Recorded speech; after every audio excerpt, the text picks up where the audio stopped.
Charles, it's been a while. Hello. Hello. All right, so it's been so many episodes, I can't even count anymore. Is this episode 7? I think it is. Yeah. Oh my You know? gosh.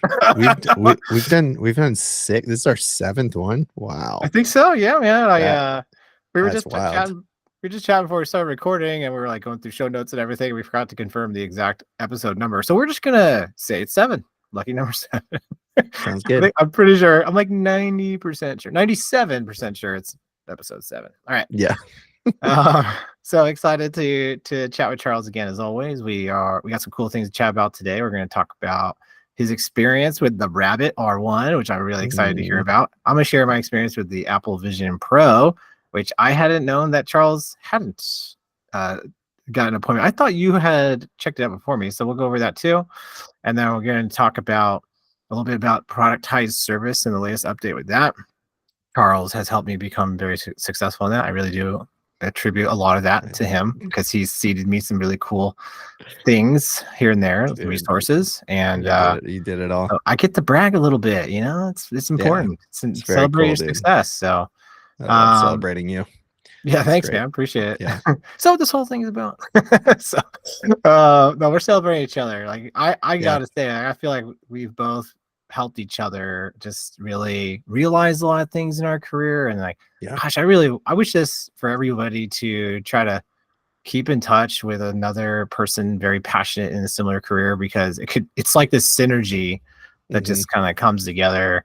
And out of nowhere, I gotta say, guys, I mean, I know I talked about those things, or gave the bullets on what we're going to talk about, but I just, again, like, I want to share that I was struggling last fall, lucky to get like 60 an hour gigs. Like, I was just, oh my gosh, it was rough. I'm trying to get work on Upwork, and like, I didn't really have much of a profile, and it was just like really, really a struggle. And lately that's changed a lot. And that's kind of why I wanted to go over how I pivoted into productized service arena. We did talk about this in previous episodes. I want to say it was like episode 3 or 4, perhaps episode 5, but you should just listen and watch all of them. Just do that, everybody. If you're a true fan, you would do that. If you loved us, you'd go back and listen. You'll listen to all of them. Yeah. So always trying to sell to go back on previous episodes. But so let's hear first, because I'm really dying to hear about this Rabbit R1. I was really fascinated, and it's really hard to not talk like Elmer Fudd when we are talking about this device. You know, like, kill the rabbit. But yeah, let's hear about it, man. I'm really excited. Go for it. Yeah, so here it is. It's not charged right now. That probably already gives you a bit of a sign of if I'm using it or not. Yeah, so it's been interesting over the course of probably, I feel like I've had it for a few weeks now, 2 to 3 weeks now. And I've been watching a lot of reviews on it since it's been launched, and the kind of like overall synopsis, or the overall feeling about it, which is very, very much my feeling as well, is that there is this big trend right now. I'll give you a high level and then we can go into some of the details. There's a big trend right now where companies are basically promising a thing, releasing something else, and then saying like, yeah, but we'll get there, and releasing the thing with like a full price tag. So not something that's like, you know, okay, it's going to be like kind of shoddy and, you know, whatever. So it's going to be like $100 right now, and then like we'll improve it over time, and with the improvements or whatever, maybe you pay a little bit more or whatever. Like, it's a full $200 for this thing, and dude, it basically doesn't work. Oh, so it's a huge miss. Yeah. There are very, very basic. It is basically right now like the best thing that it can do. There are 2 things. It is kind of like a Chat GPT in a box. That's basically all that it is. So you can say like, what's the weather right now? And there are a few modes or a few scenarios where they do a little bit of custom UI. So like if you ask about the weather, they'll show like the weather in a list, and you can actually like scroll through it and stuff. So yeah, kind of going through some of the pros and cons. You know, it's pretty responsive. The UI is fun, and it's considered, and it's cool. This little scroll wheel is awesome. There is a small camera that is in here that Oops, yeah. can is bi-directional, so it can Yeah. show the back or it can show the front, so it's clear on both sides. And that is really cool too. That's the second feature, which is it basically has like AI vision. So you can double tap the side here, it opens up the camera, and then you can say, what am I looking at here? Or, hey, do you know where you know what brand of shoes this is, or whatever, and it'll actually tell you. Like, that part of it is actually pretty neat. Yeah, pretty interesting. That's where like Apple, well, I guess Google's really picked it up a notch, and taking Yeah. it up a notch with their image recognition with their devices. I just personally not avid Android user for many years, brand Yeah, loyalist. totally. And Camaro or Mustang, right? It's just like exactly. it's always I call it the bipartisan imperative in culture, like Democrat or Republican, Mustang or Camaro, chocolate or vanilla ice cream. Yeah. It's just everybody is very divided on many subjects. So yeah, 100%. And so, yeah, I mean, the vision thing is cool. The one thing that I'm curious about is I bet you that AI technology can already do this now, but there isn't a super, like, the user workflow for this is like double click, look at it, hold it down, and say something, and you're done, right? Whereas like ChatGPT, I might have to like get a file from my desktop, drop it into ChatGPT, type out, hey, what is this that I'm like? No one's doing that. This is like a live picture. Like, I want to, something's in front of me, and I want to go, oh, what's this? Or, oh, what's that building? Or, those types of things. So that application is cool. Wouldn't be surprised if they're investing heavily. OpenAI is investing heavily into hardware. Now, I know they're investing a lot in infrastructure, which is so vital for AI performance, like all these GPU chips and like NVIDIA just skyrocketing, like just unreal. But that's gonna settle, I think, or like start to plateau, I guess, or in growth, or the demand for that. And I think that we'll start to see a lot of really cool hardware players in here. I think Apple sees that coming, and they're like, we definitely need to get back into this. I think I wouldn't be surprised if the announcement of Rabbit led to that very all of a sudden like hasty decision to kill the car project and really double down on Siri and make it really, really, really smart. So they'll probably see like, oh shoot, these other devices are popping up. Like, we got to really do something about this, because if people are looking for any reason to drop their smartphones, I mean, that could be cataclysmic to both Google and Apple. So well, and that won't happen. Like, no one's going to drop their smartphone. Their smartphone is their entire world. They have everything on it. It's all synced in the cloud on both Google and Apple.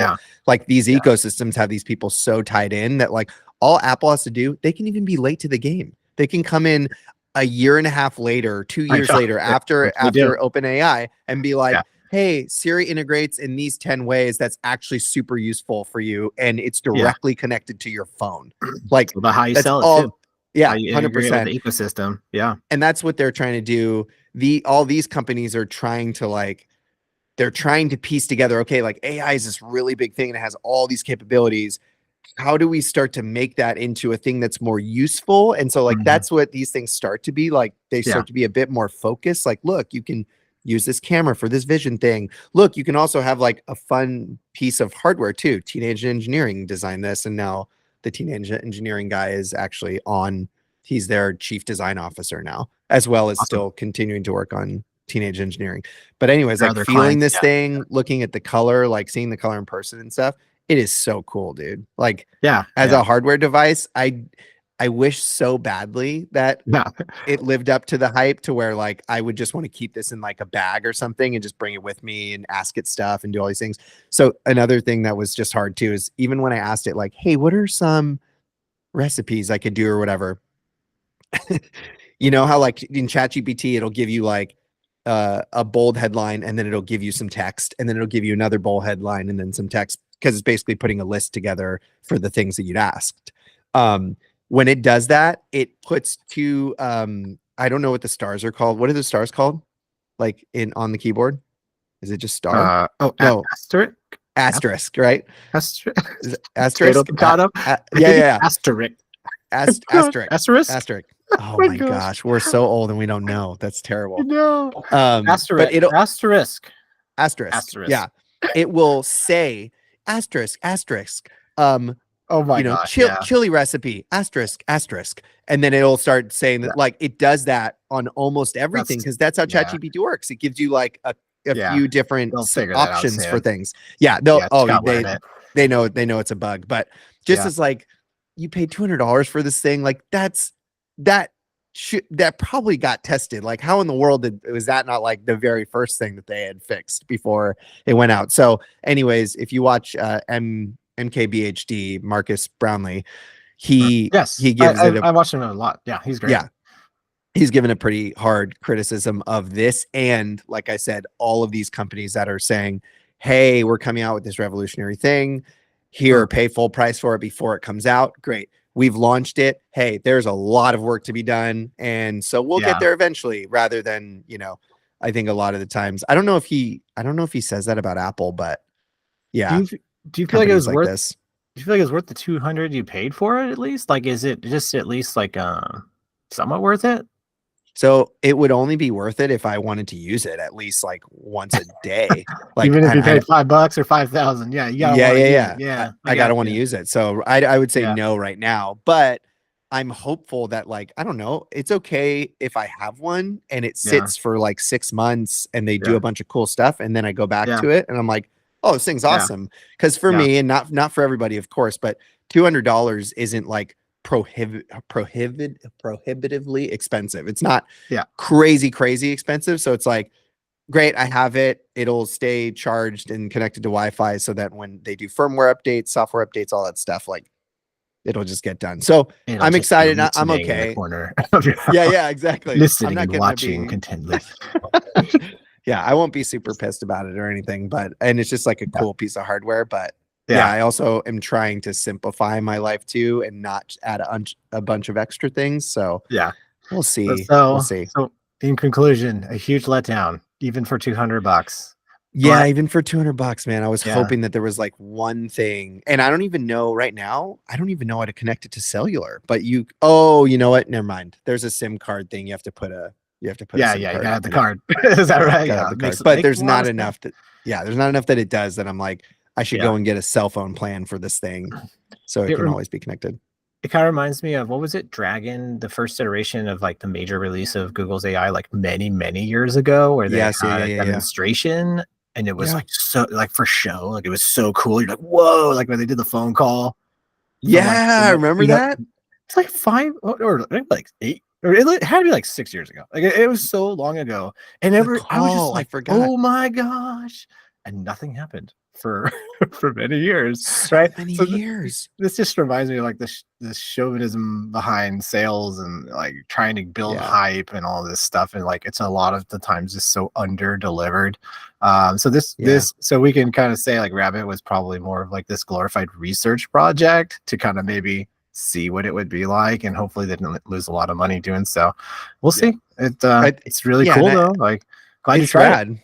It's rad. Yeah. Yeah. And they know, like, they've seen these patterns of these things, right? They see people paying deposits and all this stuff for Teslas or other things before they actually get shipped. Like, that it's just a common pattern now. So I think that they saw that, they were like, okay.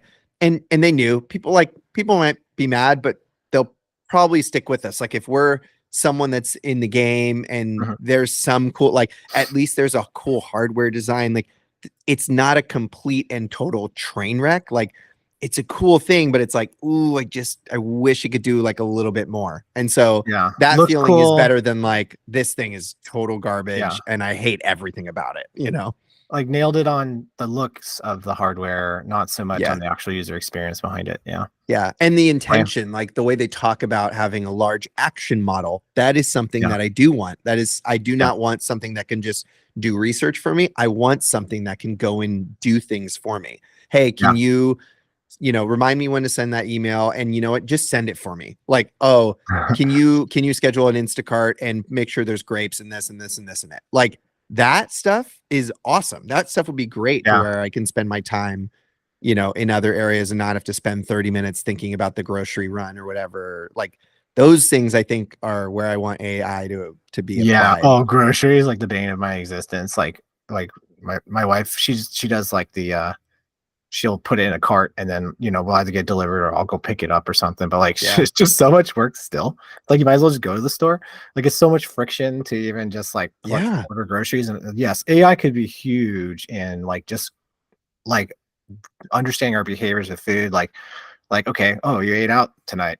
Well, like, what was that? Like, maybe it could pick up on that and be like, okay, so you kind of like this stuff, and like based on your grocery usage and your going out eating usage, like we could compile this like next batch of groceries for you based on your behaviors. Like, that would just be so fun to and can you imagine like that? Yeah. Can you imagine Whole Foods, who's owned by Amazon, and how like if they changed infrastructure of grocery to where like data and things are more tracked, like things are more tracked within the grocery store, you can imagine that you'd be like, oh yeah, AI, get some grapes, whatever. Oh, hey Charles, you know what? They're actually out of the green ones, but did you want the red ones? Here's the brand. Like, can you imagine? Because right make now, that decision for me, right? Yeah, don't even make the decision. Like, and know what's in the store so that like I know that I can go and get that thing or whatever. That might start to be pretty weird for like people knowing what's in the grocery store and being like, oh, I want that first or something. But still, I could just see it being a lot easier, making grocery stuff a lot easier. So very cool. I just love the subject of AI and where it's going and what it can possibly do for us. And always some opportunity for interfaces here and there, but it's definitely, it's just like, obviously the best UI is no UI, right? Like that book. I don't know if I ever got around to reading it, but a lot of people bring it up over the years. And you ever hear about, have you read that book by any chance? The best UI is no UI. It's kind of, it's a lot, just kind of, I guess the thesis is about friction, and how silly it is. Like when people were like, oh, I can start my car with my phone, but you like have to take your phone and you have to look at, or like open it, and then you have to find the app. Then you open the app. Then you can tap, like unlock the car. Whereas you just take a freaking key out and, or like just a button on your key fob, like unlock it.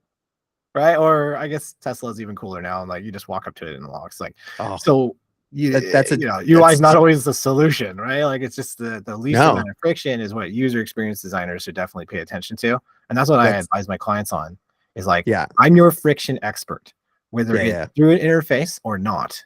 I'm going to help reduce your customer from getting from A to Z, period. Right? So that's my best advice for anybody to be becoming an aspiring UX designer out there. Always try to look for the non-digital solutions too. And that's why you need to get like woven into the business and all that. So that's probably another fun topic another time. Just, I can talk about just friction forever. It's so fun as Dieter Rams has once said, good design is as little design as possible. Basically, good design is often invisible and bad design often stands out. Yeah. Wow. Well said. I love it so much. Yeah. Like, our job is to make things as simplified as possible. I think it's one of the hardest things to do. And like even trying to work in the constraint of mobile UI is so tough. And especially if you're like in a waterfall environment where like they give you a ton of copy and you're like, oh no. And you have to be like a strong pushback designer and be like, no, we got to cut down this copy. Okay, throw that back in ChatGPT, tell it to cut it down to 3 to 5 sentences, or like, make it this many characters so I can fit this layout and all this stuff. So it's wild.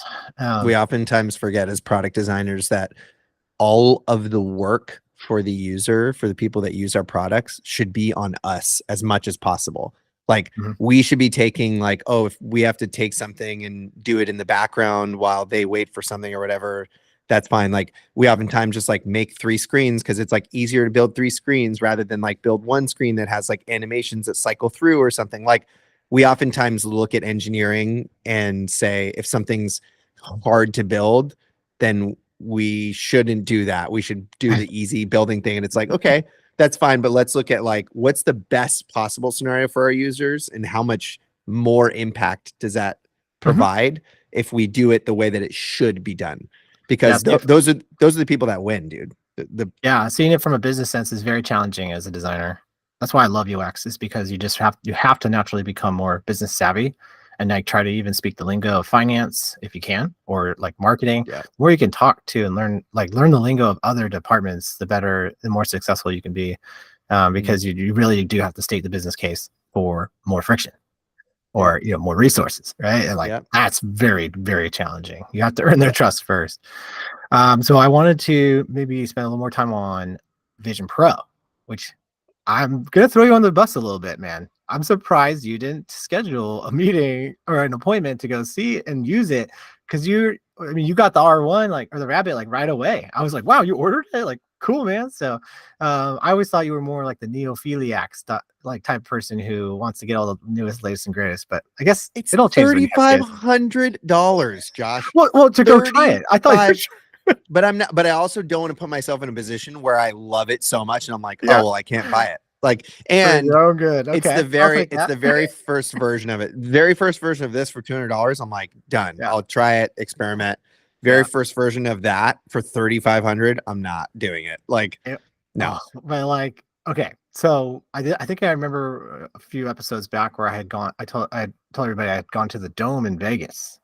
And like that was a crazy immersive experience. And I had what's the right word? Postulated. I think it's the right word. Like I had like thought about the Vision Pro being a more immersive experience, and boy was I right when I tried it out. So anybody listening, watching, you need to just schedule an appointment, like, you know, take a kid to the mall or wherever there's an Apple store by you, and make it all more about them, but just casually just put your name in and get an appointment, and maybe you'll get around to you know, testing one of these things, like doing a demo. The demo is really cool. So I will share a little bit. I don't want to like give it away, but I have to talk about this one part that blew my mind. And this is why everybody needs to just try this device. First of all, the UI is very unique. So any designers out there, like it is a whole different realm of experience where you're like seeing in front of you, and like UI is just in front of you, like augmented reality. Really cool. I will just say comments here that like the headset is too heavy still. In fact, instantly it was a bit nauseating. Do you remember the what they call that? Not like phenomenon, but like that feeling, like the brain can't really quite adjust, like something like fatigue, something fatigue. Yeah. Like I know exactly what fatigue. you're I don't talking know, about. but like we're not, our bodies aren't built for like heavy things here. Like, so like eyeglasses and sunglasses are already enough for us to adjust to, right? But like this thing's still quite a bit of weight. Yeah. But dang, does it pack power? Like it is quite an experience. So you get to play around a little bit of UI and like kind of move stuff around, and it's very unique because you're using your eyes and you're like looking down, and then you pinch and like move this, and you're like down and like pinch and move that over there.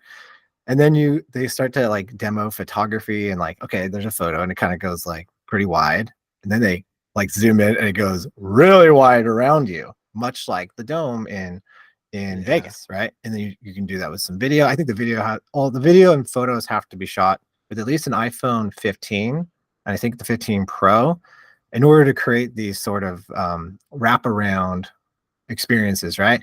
So it is a specific camera for sure. I've been shooting with that for whenever I get one or whatever, because my friend was saying if there's one reason you buy that thing, it's for memories. Oh man. And so I was more like excited for the Vision Pro for entertainment purposes. And so okay, there's one part of it like just was absolutely insane. All of a sudden, like so you've gone through like the photography wraparound, and then you start to go into the 360 Dome all around view, right? And they plant you in different parts of nature. So like all of a sudden you're in the snow and you're looking around, you're looking behind. You're like, are you sitting or standing? I was sitting during the demo, of course. Okay, yeah. I was like curious a kid in a candy store. I'm like, whoa, I'm like yelling out in the store.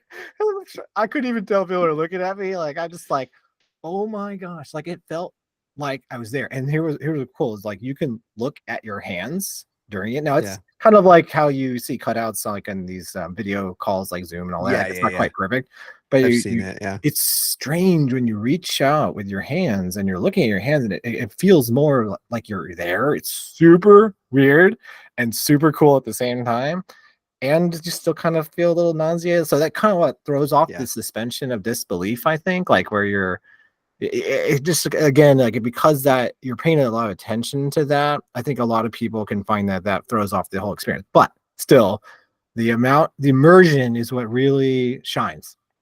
And so I'm like in the snow, obviously not cold. Of course, the Apple Store is a little chilly, but you know, it's like I'm looking around there, and then they just plop me in the desert. And then they just plop me in the forest, like all 360 up and down all around, which again, the Dome experience in Vegas doesn't do that because you have an audience next to you. But here you are actually in it. And I cannot believe the execution, the delivery on that experience is like perfect in the sense of Wow. visuals.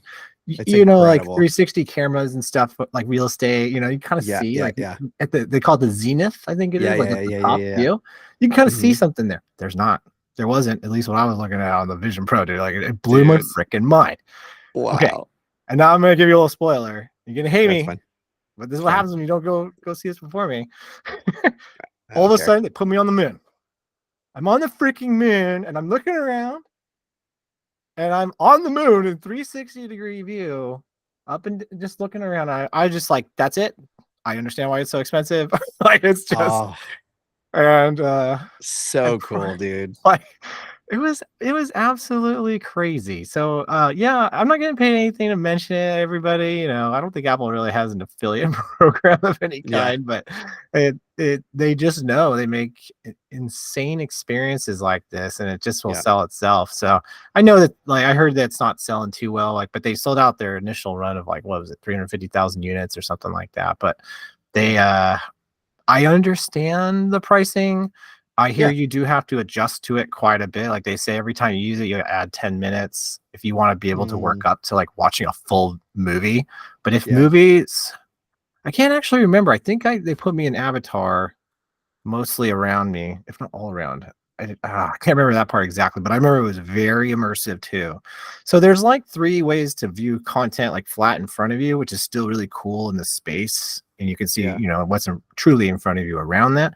But then there's like this sort of, like, you know, like I call the equivalent of like the Vegas Dome. I Hmm. don't even know the exact name, but like it kind of wraps around. But then there's that full dome view, which is just Yeah. unbelievable, just And that's absolutely hard crazy. to do, I think. Like the full dome view is like I've tried doing stuff like that in the whatever Meta's version of it. And Yeah. it's I'm like, oh, this is I can see the like seams and you can, No, none of yeah, yeah, that yeah, there. yeah. Yeah. No, Maybe no, they no. It pieced makes it with sense. AI. You know, maybe they did something. They just I don't did know. something to solve that. And I was just like, this is Yeah. so crazy. This is Yeah. so crazy. And I think that Dude. maybe where Mark Zuckerberg saw that too, like 10, 15 years ago when they bought Oculus. Yeah. Where, like, I think he Yeah. understood that there was a lot of potential, and Apple, they get it too. So there's something cooking there. But it's still heavy, very, very weirdly heavy. So I think when that lightens Excuse up, me. I think when they can solve the weight, I think Hmm. that will drastically change adoption. I Yeah, think. they also on the MKBHD thing, they were talking about how the disconnected battery is also probably an intentional move because they Yeah. probably want to get people used to connecting it to different things. So Oh like yeah. Oh yeah. maybe at Cool. some point there's a big one and it's a big battery and it's a Yeah. big old processor and you can do like Yeah. way more things with it. So Yeah. they're That makes saying sense. that like it probably is something where they're trying to actually get people to be like, no, no, no, it's Hmm. okay. It's okay that something's disconnected. Or you can plug it right into a MacBook Pro. That Yeah. Oh maybe my that's gosh.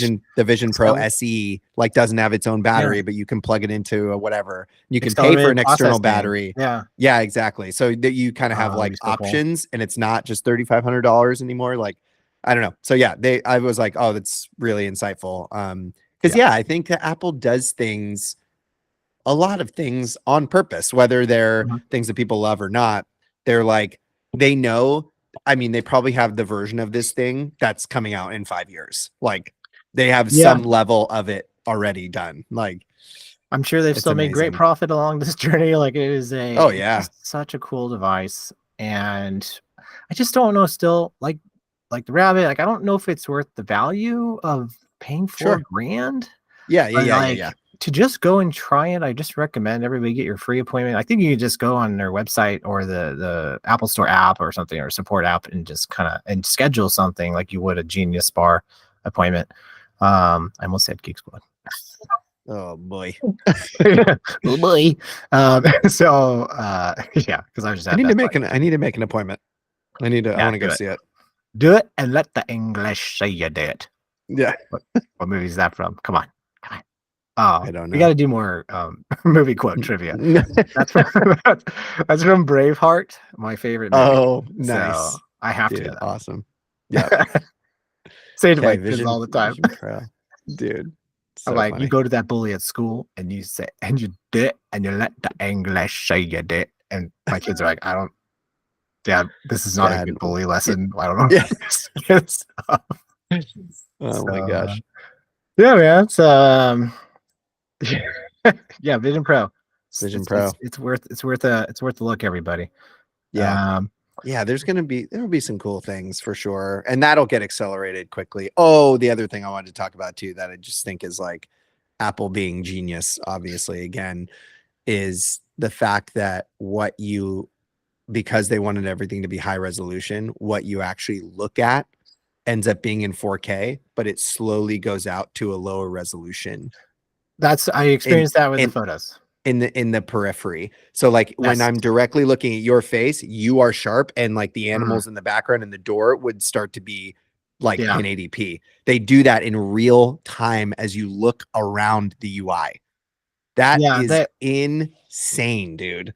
That's There's insane. And a lot of that's how they processing keep going on. yeah, and that's how they Yeah. keep performance up with the headset, because they don't just display everything in 4K all the time, Yeah. because that would be a lot of processing, and that headset would get even hotter because it's processing that all the time. But instead they Yeah. do it in real time based on where your freaking eyes move. Like that is incredible. Yeah. That's so Just you cool, wait, dude. sir. Just you wait That's when you're so cool. controlling that thing with your eyes and just Yeah. like and you don't have to have I thought you had to like reach out and pinch.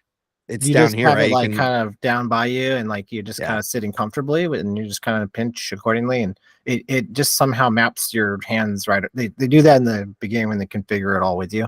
So I think the whole demo is like 30 minutes. It's a bit of Okay. time. So just plan that time and from getting there, they set up and configure the device with you. And yeah, I think it was about maybe 30, could be 45 minutes on the stretch, but I think it was about that.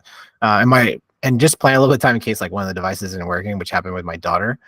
Mm, She tried it and she was also blown away by it. And her device like didn't work, it crapped out. So they had to like get a new one. That took a bit of time. So but it was so cool. worth it. We were there for quite a while and like, oh my gosh, I almost want to go back and try it again. Like it's just Dude. so crazy. The moon thing is absolutely just like, how do they do that? They put a camera on the moon? Like they must have. I don't think I'm gonna it's like freaking do that today. that, yeah, is it generated. Yeah, like it's not all CGI, right? Like it must be authentic. Maybe they just blasted a camera up there and did all that. It's just unreal. So Seriously. So yeah, go get it. Um, Nice. Yeah, what well, else? yeah. Let's if you guys want to, if you want to, I would like to maybe just kind of touch base on where things are at with productized services. A bit of a change on the theme today. I know we're just talking about a bunch of tech and stuff, but um, I just want to say again, like how amazing it has been to chat with Charles on this podcast and just learn stuff. We also talk a lot on the side, like probably a lot more. It's we just text each other like wins and thoughts and stuff. And so Charles actually shared with me this app called Brew with 3 E's, BREEEW, and I recommend everybody check it out. Actually, I was going to bring it up here and do a little demo for y'all. So if you are listening, you should definitely be watching at this point. But I wanted to actually go through my service offerings, and I hope this inspires a lot of people to really just look into offering your services differently. So again, the productized service, we talked about this in depth on other episodes, but this is about making your service kind of like retainer-ish, but it's not because you're not tracking hours. It's like a true Mhm. use it or lose it subscription, like a gym membership. Like people can use a gym unlimited amounts if they're like gym rats and they just want to be there all day, like 6 hours a day, like you're The Rock, like you're Dwayne Johnson, just working out like crazy. But there's those few who don't use it as much. And so this can be a very good business model for any individual freelancer or agency out there. And Charles got me into this. I hadn't really, I kind of knew about it, but I didn't know that freelancers were doing this. Like I knew about companies like Service Superside Mhm. and Design Pickle that were doing this. So I'm going to share my screen and I want to actually show you guys my Oh, current offerings. yeah, and also too, at some point, you should just talk about what your general timeline was, because I think that Yeah. that's such a big deal. You went from like this to this, Yeah. and even like, yeah, your acceleration was crazy. Yeah, let Like, me share my good screen real change. quick and get that going. Again, like I was lucky to get like 60 an hour, which I got that like in 2015 in the early days of UX, and that was good money. But with inflation adjusted, it's like it should be like 90 an hour at least. But like Yeah. Yeah. this, I would say is a much more easygoing business model. You have far less admin. Hmm. Oh man, hang on one sec, you guys. This is a new computer I just picked up here, so I have to make sure that Oh yeah, the I can. Oh shoot, permissions. yeah, one sec. You're Oh, fine. hopefully quick. Oh, Yeah. later. Okay. Well, let's try this again, shall we? Yeah, shout out to Anthony, who is a Yes. solopreneur running Brew. One dude, designer, engineer, and he's doing an incredible job. I mean, obviously, people want things accelerated and created really quickly and features all that stuff, which totally makes sense. But yeah, he's doing a pretty good job with Can the I product thus far. can I ask you here? Can you just bring it up on your side, perhaps? I'm going to put it in the chat here, Sure. and then we can just maybe share it through there because I am not able to share it. I have to actually quit the browser first, which would end this recording, and then we can try to bring it up after that. Sounds So good. next episode, I should have things in order. And boom, and boom, and share, and share. I would love to edit out all of this pause down the road. Okay. Can you see it? Yes, I can. A Awesome. little blurry though. Maybe it's just me. Oh, weird. Do you see it blurry on your end? Probably not. Well, Because it's in front of you. Oh, there it goes. What a thing to say. Oh my gosh. yeah, All just right. guide my mouse. So I want to share that I have 2 clients on these plans right now, and I'm really excited. And I just wanted to show everybody this, and I hope you get some kind of inspiration on offering your services. And I can give some ideas on how you can offer this in other industries as well. It's not just UX design, but I have 3 plans here. Okay, so it all started a few months ago. Probably just 2 or 3 months ago. I think it was 3 months ago, Mhm. where I was like, Charles, I'm going to do it. I've learned a lot from you. I'm going to take the leap. I'm going to convert my existing client who's on hourly, like sort of retainers, like they buy batches of hours up front. I'm going to do a productized subscription. So design as a service subscription. And it started out with one offering, which is the one on the left there.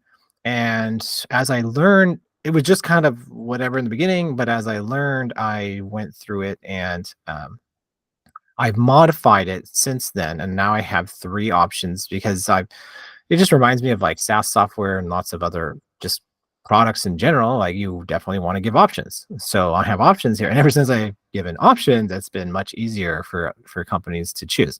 So right now I have 2 clients, one's on the left plan there and one's on the far right. But I Woo. still like to have offerings just to make it easier. So the first, it's like a stacked sort of offerings here. So the first one is unlimited UX design, which sounds crazy.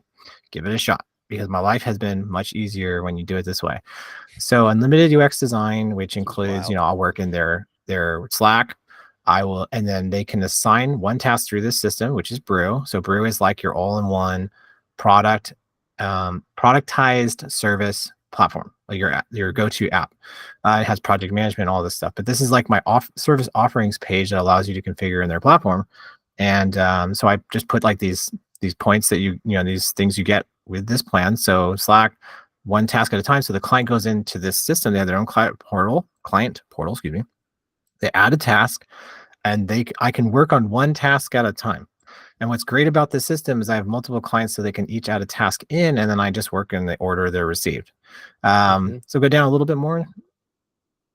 And this is actually where they sign up too. So they can subscribe. But I ask for up to 2 business days of a start time on any requests, but I try my best to get to that within the same day, if not the next day. And then 3 business days design review. Now that's assuming that there's not like a meeting coming soon. So I do offer a 1-hour design sync meeting every week as part of that. And I offer 100% satisfaction guarantee, which just about no agency ever does. And I just offer that personally to stay competitive. And look at that. It's got me 2 clients now. So I'm very excited. Cancel Awesome. anytime. I meant to add in pause or cancel anytime. So what's cool is I just say to clients like, hey, try out a month with me. let's see how it goes.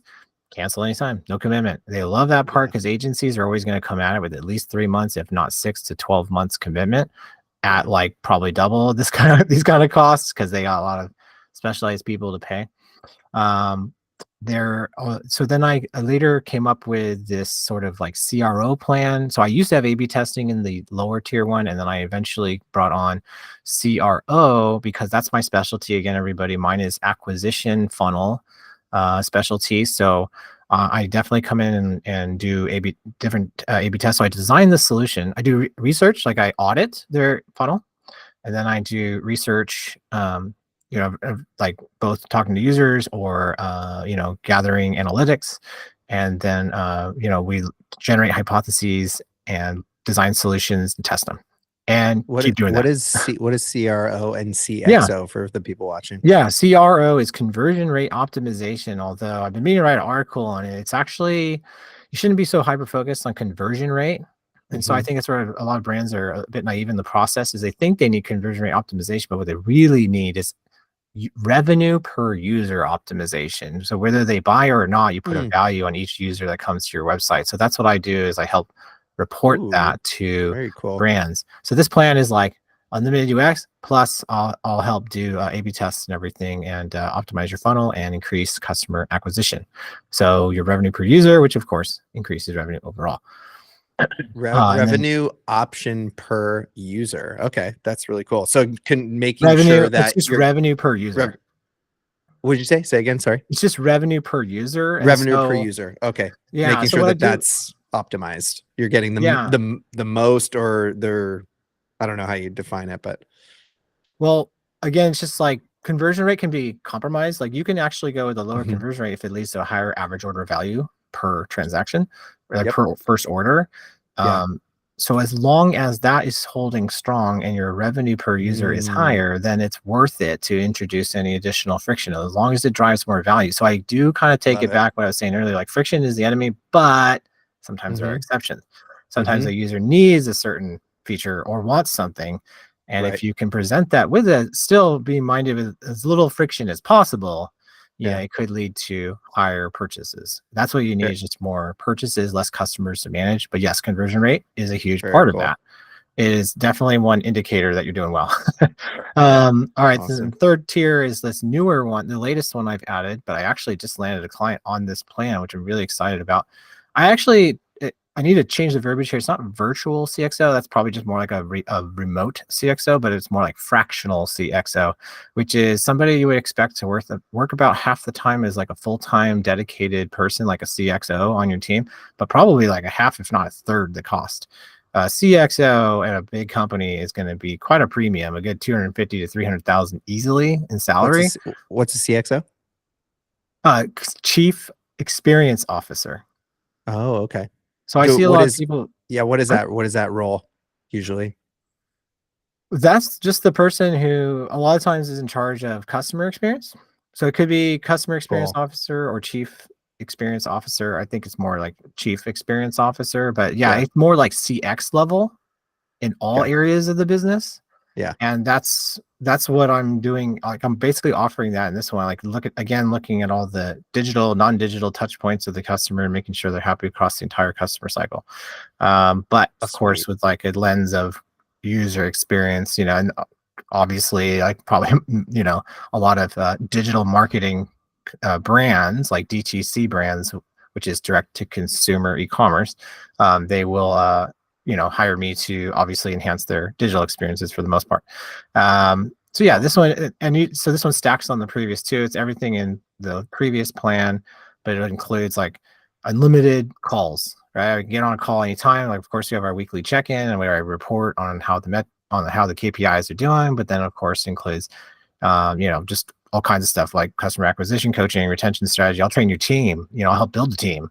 Whatever you want. It's like I can be like your CXO / business developer in design and product development. And again, I could still do execution here. I can still do UX design wherever needed. And like the others, 100% satisfaction guarantee, cancel anytime. So that's a compelling offer. I think that has attracted people, like where they're like, yeah, like just try it out. And I guess if it's really horrible, we can ask for our money back. A little bit of risk on my end, but I'm getting some pretty good revenue now, and I'm really proud of Yeah. it. So I wanted to share that. I hope it gives any inspiration to anybody. And there's also an FAQ down here where every time people have asked questions, I try to answer those here in the FAQ. So this is also kind of evolving, like what's the catch? Or I mean to have one in here, like, isn't this just a retainer? And kind of explain that it's not quite the same. Yeah. It is familiar in that sense where it's repeat billing every month, but it's a different expectation. You're not, again, not buying hours and reporting those hours to the client. It's more just like getting stuff done, Awesome. right? Yeah. Less admin for designers, the better.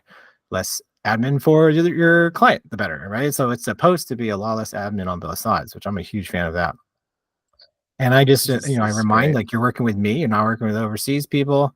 I am in the process of considering a junior UX or junior UI designer to help with like managing design systems, things like that, to help me work faster. So Yeah. perhaps I'm pivoting more into just like a small design agency. Um, so I have a brother who's actually looking to get into video production. And so I'm working with him to create like a similar package. I hope he can charge more, really. Like he's really good. I call him a full stack video producer. He can do everything from scripting to video to lighting, video, like the whole, like just shoot the whole thing. And he can do editing, post production, and SEO on YouTube. Like he is an absolute genius in that realm, and extremely underpaid in his current position at his job he's in. So I help him realize that freelance is where it's at. And perhaps you too, Charles. I know you're tempted, and we're Yeah. So I mean, any questions on this?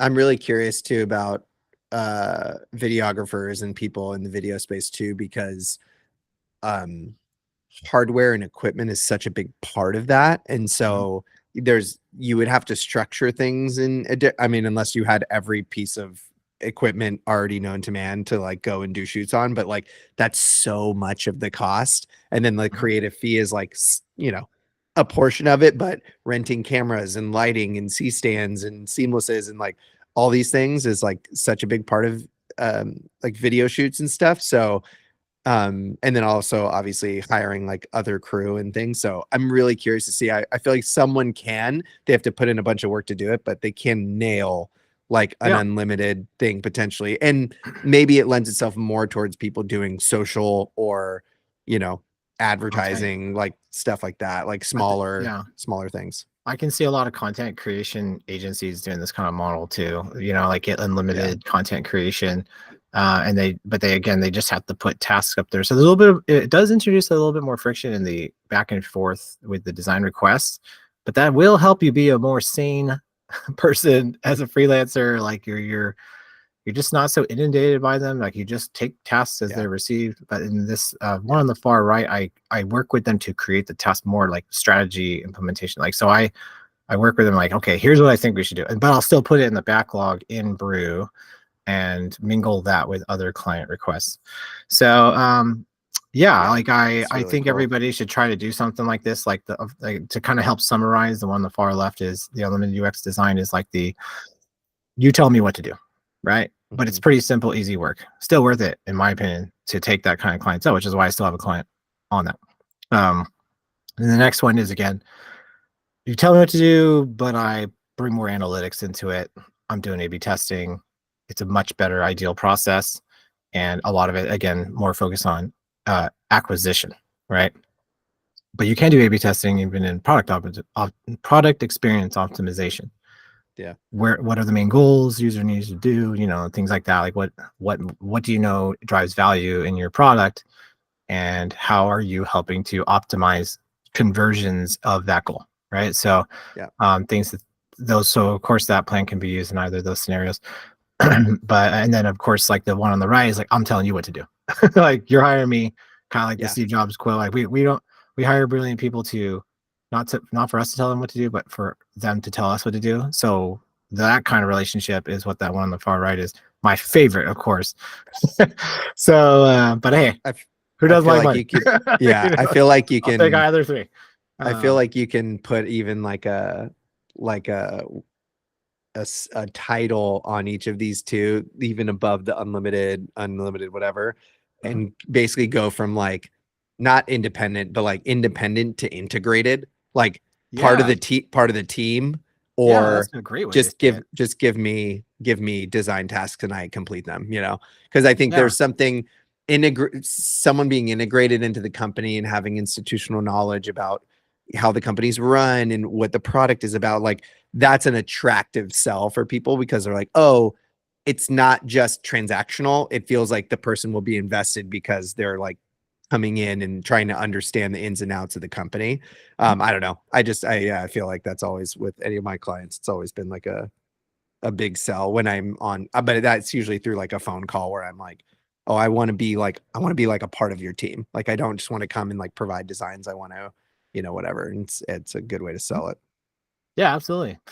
Yeah, so this is still like evolving, and again, like anybody who's charging by the hour, please try this this model, because it does feel shoppable for prospecting clients. And um my life's been so great since I've been doing it this way.